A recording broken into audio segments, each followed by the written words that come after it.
the Sales Influence Podcast, where we talk about finding the why in how people buy. I'm your host, Victor Antonio. Thank you for joining me. Thank you for lending me those ears, man. If you're watching me on the video platform, man, thank you for lending me those eyeballs. Because today, I got Luigi Prestinenzi. I think I got that right. Luigi, how are you doing? Luigi all the way from Australia, folks. How you doing, Luigi? Brother, I'm pumped. I'm pumped to be on your podcast, man. I've listened to so many episodes, and to be a guest is it's a milestone in my career, mate. Well, it's funny. I think I told you this on the pre-interview, and that is that what I loved about our interview when you interviewed me was our post-interview, because I got to know you better. And so before we get into this topic of selling, let people know a little bit. How did you get into sales in the first place? Yeah, thanks for asking the question, man. It's not, it's funny. I haven't really shared even though I've got my own podcast, Victor, as you were an awesome guest. I haven't really shared my full story. But unfortunately, I didn't go very well at school. So maybe probably fortunately, but so I fell into, contact sales in a call center straight out of school, did a bit of door to door, but it was kind of frowned upon, door knocking and commission only sales. So I thought, you know what, I need to take it up a step, and I wanted to become a sales rep. The sales rep that called on businesses, Victor, that got their car and they drove around, they did their call cycles, and I was working, I won't name the company's name, but working with a large organization in Australia. I finally got into their inside sales team, like an internal call center role. And I thought that could be the stepping stone to becoming a sales rep. And after 4 attempts of going for the sales rep role, I was told, you're not good at sales, probably don't apply again. All right. So, and that was a bit heartbreaking for me, because that's what I had I didn't have education. They said probably go back to uni. I had some health issues growing up. I had cancer when I was a bit younger. So from the age of sort of 20 to 23, that was where I thought I'd be able to get myself into a sales rep role. I sort of had this picture of what success would look like. And so that was a big sort of stab in that, kind of hit me hard. Like, what am I going to do? I don't have education. I'll go back to uni. And then I decided to go back to uni or go to uni, because I hadn't gone to uni. And 3 months into my course, I got sick again. I had to stop. And mid-20s had to find myself, or early 20s had to find myself a job, and I got myself into an admin role of a training business. And before too long, I was selling. Now, fast forward 7 years, that exact company that said to me I couldn't sell, I ended up signing a check with them, or they ended up signing a contract for $3.5 million for us to train their company. And then fast forward to 12 months later, I turned that $3.5 million opportunity into a $20 million opportunity for a global business across Southeast Asia.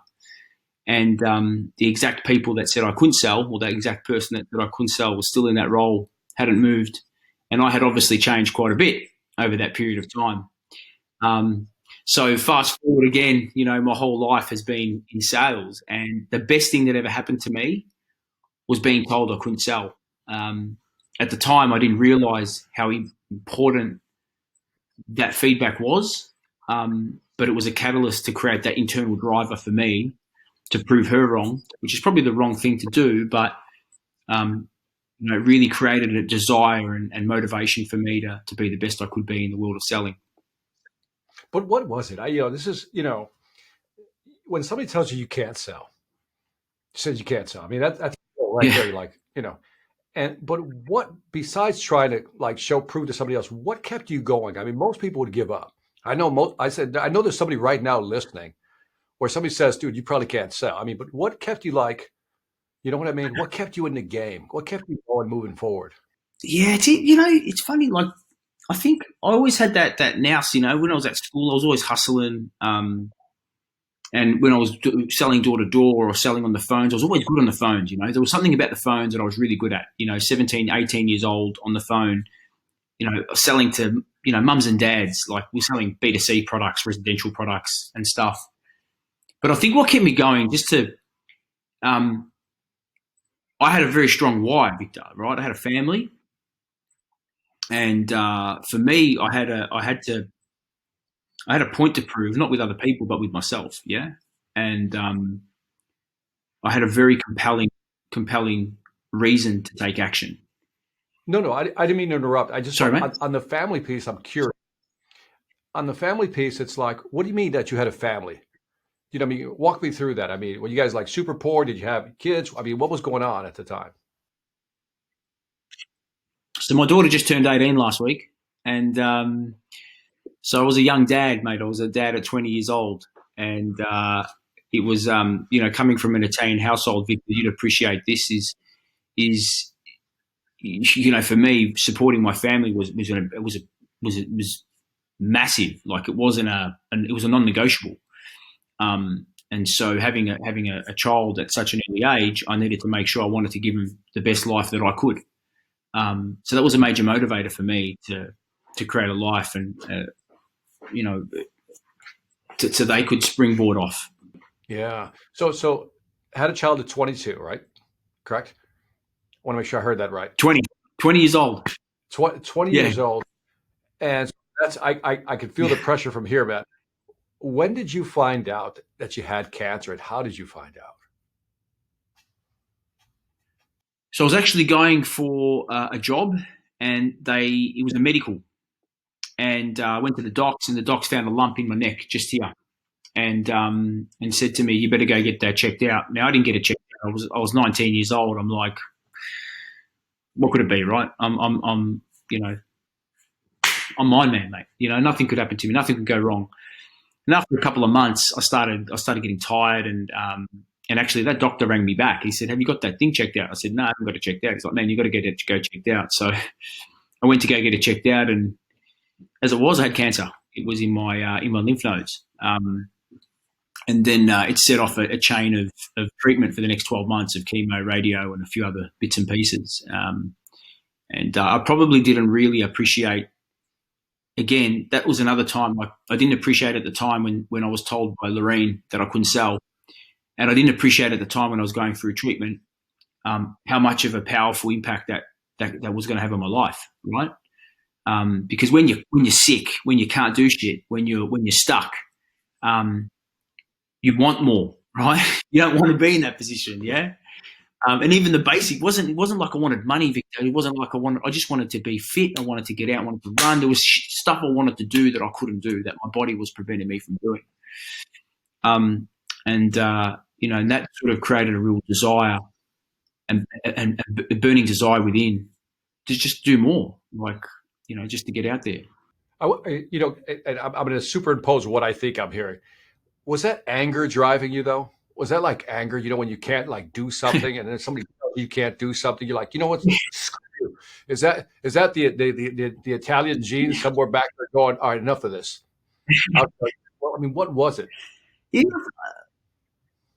I think there's a bit of anger. I think there's always, and I know that we're meant to manage our emotions, and people manage their emotions in certain ways, but yeah, I think there was a bit of anger.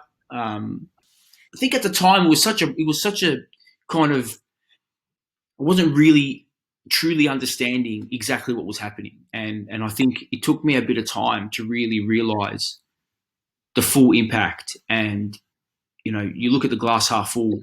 People go glass half full, but I think it wasn't until a couple of years later I realized how important that was in my life. Like that was such an important part of my life.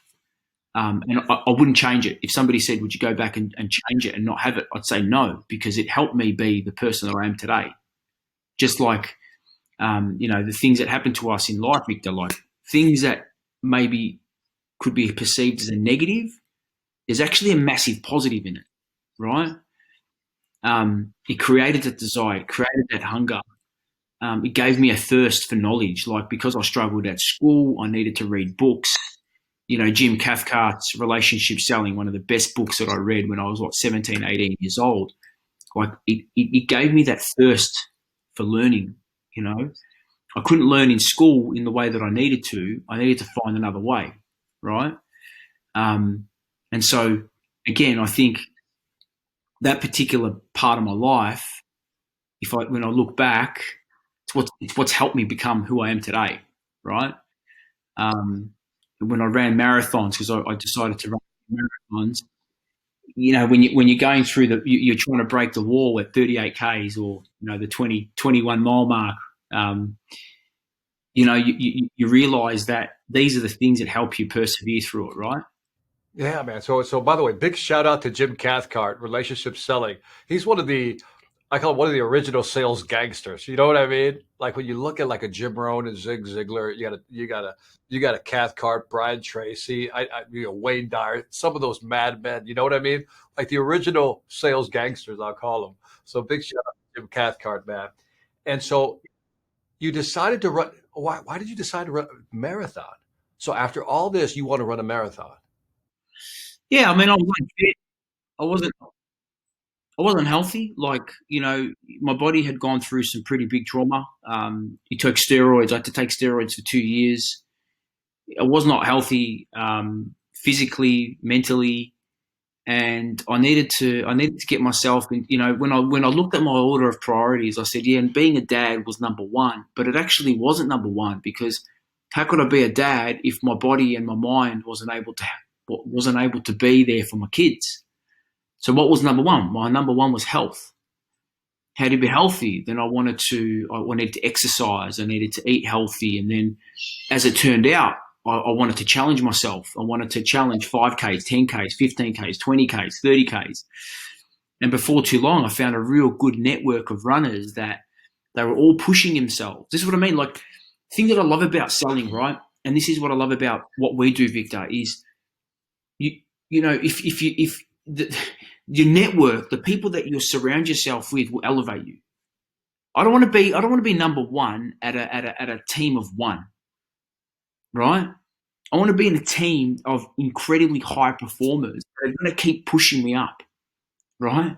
That's what I loved about the running community, because I was running with people that were faster than me, that were fitter than me. But guess what? I tried to keep up, and every day I got fitter. I got a bit fitter. I got a bit fitter, and I'd push myself, and I'd push myself. Same with selling. Right?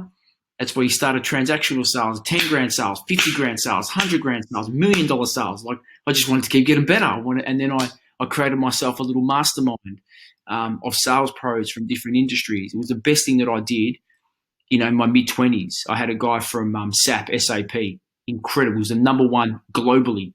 I had another guy from print sales, another guy from another tech guy. And we actually came together. We came together once a month.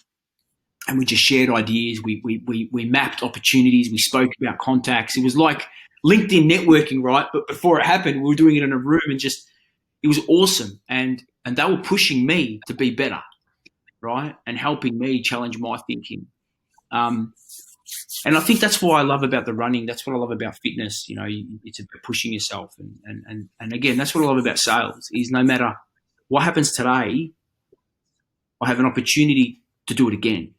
Right? And you can get 1,000 no's and it doesn't matter. Yeah. And we've always got the opportunity to improve your craft. No, I love that, man. So you're running at this time, your body's in shape now, your mind's straight, right? What are you doing at this time? I mean, what gig do you have at this time? What are you doing at this point? Yeah, so I was selling education. I've been selling education for, nearly 15 years. In corporate world, selling education to corporates, leadership training, sales training, business improvement training. And so I'm out there, I'm a business development manager. And my results, I was number one in the country for one of the biggest education firms in Australia. And then they gave me the management role to say, you're number one, you might as well run the team. And then I got headhunted from another company to head up their business development function. And I loved leading, but I got more of a thrill from the selling component. Yeah, I loved being out there and just putting deals together, and leading's great. Like, don't get me wrong, I've led some pretty big teams now in my career, across different channels, contact centers, door to door. But for me, the thrill of the sale, there's nothing better. And it's not about the thrill of the sale because you get commission. It's got nothing to do with the commission. For me, the commission never drove me to put the deal together. I just got off a call with one of my best mates who was my biggest client 10 years ago, News Corporation, my biggest deal at the time, nearly $10 million.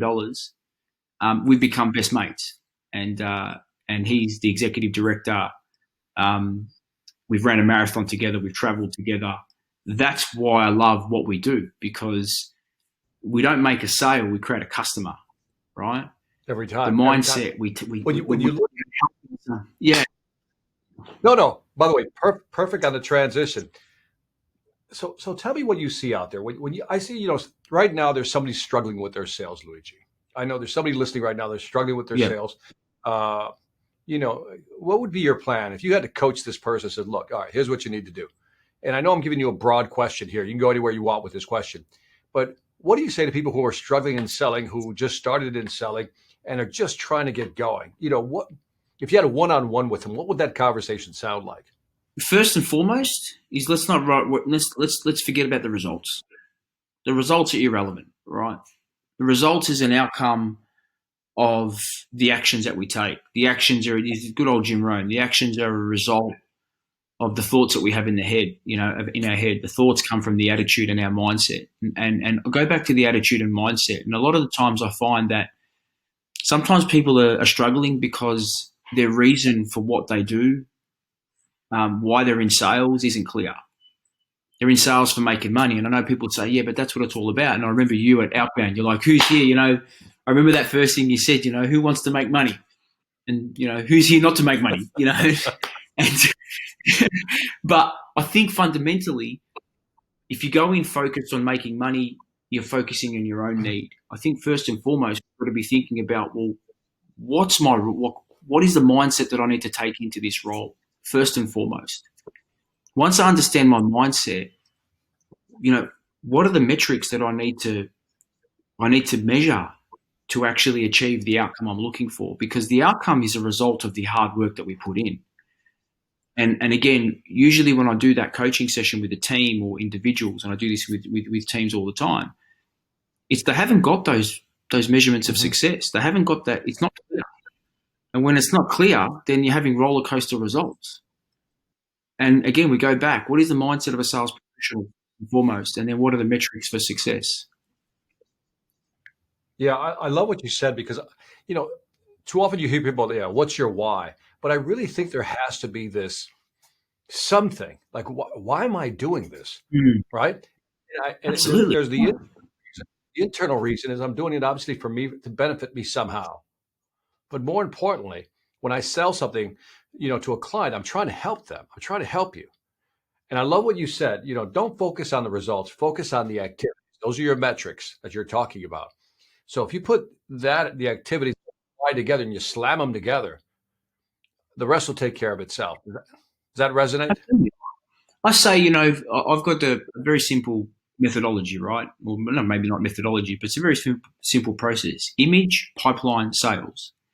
And when I say image, I don't mean like the way we dress. Yes, it's important. If you're going into corporate world, you've got to dress like corporate. If you're going to a manufacturing plant, you've got to meet, you've got to kind of wear the appropriate clothing to where you're going.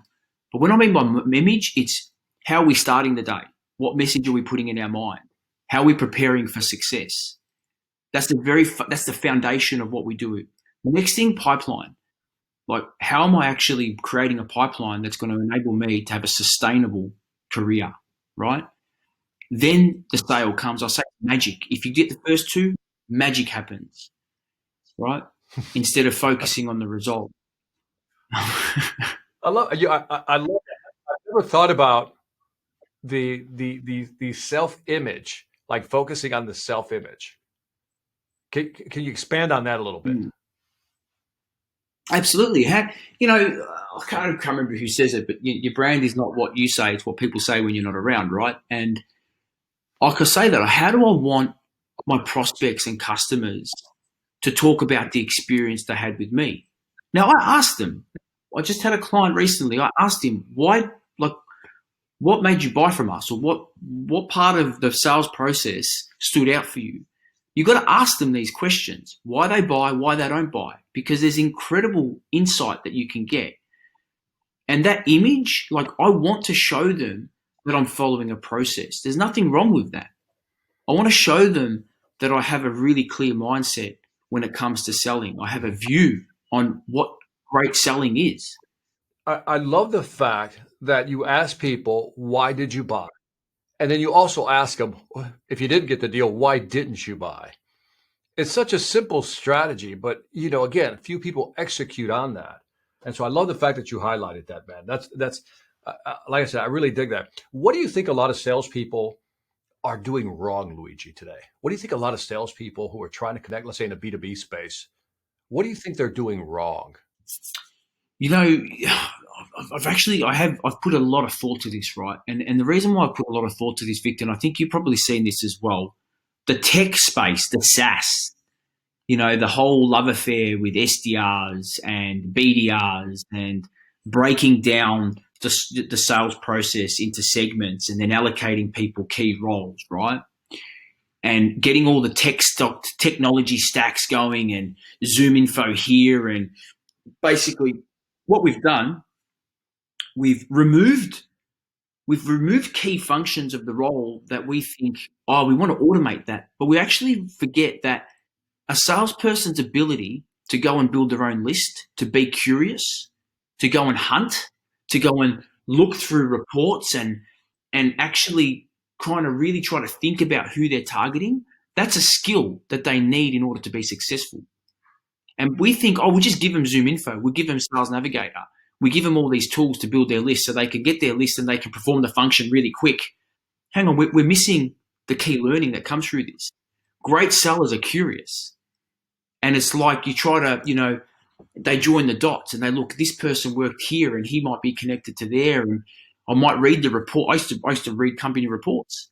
I still do it, right? Just try to find some insight and some learning that enables me to create a narrative to engage with them, right? And I think fundamentally we have this expectation that, a salesperson can come into a business, we'll train them for a couple of days, give them an induction, and then off they go. And we expect them to deliver a return. Right. So I think companies are investing, I believe they're not investing enough time really thinking about how do they develop their salespeople. We're bringing people in early into SDR roles that are fresh out of uni and not equipping them with the right skills, knowledge to be successful. And then we're creating bad habits. We're creating bad habits for our sales teams and then wondering why we're not getting the results. And even before the pandemic, what was it? 50 to 60% of sales teams weren't hitting target. So fundamentally, something was broken before the pandemic, right? You're the first person to frame the word curious. You know what I mean? Like really frame it the way you framed it, that we have to be curious when it comes to selling. Because I think that's a skill that most people don't teach. And that has to come from you. Nobody can teach you that. Intuition, right? That intuition is so important in the sales process. And I think, again, we forget that the curiosity leads to great discovery. And if you want to close, if you want a great closing technique, ask a great question. You want to handle an objection. People talk about objection handling. Ask a great question, right? Be curious, go deeper. And I think, again, we lack that, the hunger or, that curiosity. And I take this, again, it goes back to a mindset. I'm sorry to keep going back to mindset, but if I have a true mindset of my objective here is not to progress the deal, it's to have a better understanding of what they're trying to achieve. And when I have a clear understanding of what they're trying to achieve and who's trying to achieve it and what they've achieved in the past and what hasn't worked, then I'm in a position when I can actually start to add some value and deliver some insight and actually provide a roadmap for them on how they can achieve that future state. And you talk about this all the time, right? Like you talk about that. You got to find the why before people buy. And if we don't find the why before people buy, all we're doing is we're advocating something because it helps meet our needs, right?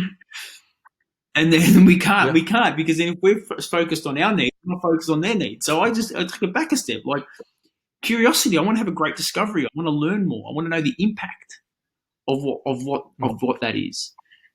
By the way, I love the way you said it because it's almost like the joke I use. It's always like it's foreplay, right? We got to extend the foreplay. Like sometimes we just want to sell. Like get in, let's just sell. And I think as we get older, we learn to be more patient. Younger salespeople just want to go in, cut the deal, write the check, get the commission check. And there is something to that. So I think that's one of the biggest mistakes they make. How do you think salespeople today are abusing or using correctly social media? What are your thoughts on that? Yeah, it's funny.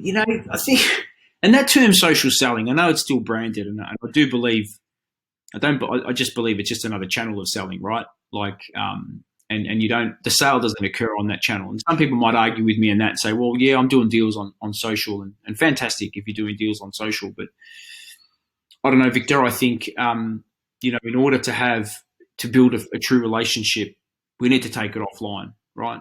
We need to take it into a human to human environment. And I think that's what we've learned through this whole pandemic. Yeah, you can definitely virtually sell. You can definitely jump on Zoom, but people need to engage with people, right? And especially like great sellers can make it rain, man. And that's what I like about Mike Weinberg. He talks about their rainmakers. They can make it. I don't think the top 4 or 5 opportunities in my career, the biggest, were never budgeted for. They were never, the company never had a budget for them, right? They never searched for what I was selling. I proactively engaged with them. I then helped them identify and help them consider an unrecognized need. I then worked with them to create an internal business case for change. I then helped them get it to a point of decision. So that's me reaching out to someone and having a conversation and building a relationship over a period of time. I'm not sure you can do that in a chat or a text message. I got to tell you, that right there is probably the best example of 100% unadulterated, uncut, unfiltered selling.